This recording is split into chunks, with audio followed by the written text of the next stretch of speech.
বিশ্বের অন্যতম বড় এভিয়েশন প্রদর্শনী দুবাই এয়ার শোতে ভারতের তেজস যুদ্ধবিমান নিয়ন্ত্রণ হারিয়ে বিধ্বস্ত, প্রাণ হারালেন পাইলট। কিভাবে ঘটল এই মর্মান্তিক দুর্ঘটনা? শুরু হয়েছে তদন্ত।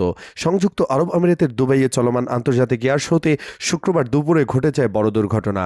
ভারতীয় বিমান বাহিনীর মুখোমুখি হালকা যুদ্ধবিমান তেজস আকাশে প্রদর্শনী উড়ান দিতে গিয়ে হঠাৎ নিয়ন্ত্রণ হারিয়ে কয়েক সেকেন্ডের মধ্যেই নিচে আছড়ে পড়ে। বিমানটি বিধ্বস্ত হওয়ার সাথে সাথেই আকাশ কালো ধোঁয়ায় ঢেকে যায় এবং মরুভূমির রানওয়ে জুড়ে দেখা যায় আগুন ও বিস্ফোরণের ধাক্কা।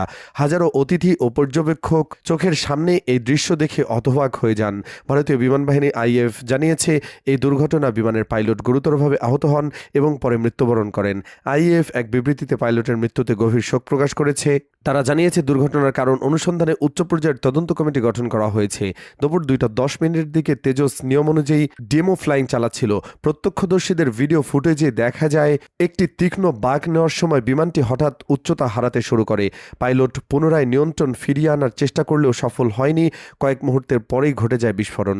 24 বছরের ইতিহাসে তেজসের দুর্ঘটনা এ নিয়ে দ্বিতীয়বার।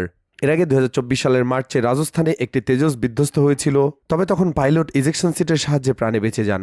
এবার এই আন্তর্জাতিক আয়োজনের মাঝেই ভারতের তেজস যুদ্ধবিমান দুর্ঘটনার নতুন প্রশ্ন তুলেছে। এটি কি প্রযুক্তিগত ত্রুটি, পাইলটিং ভুল, নাকি অন্য কোনো কারণ? আপনার মতামত কমেন্টে জানাতে ভুলবেন না।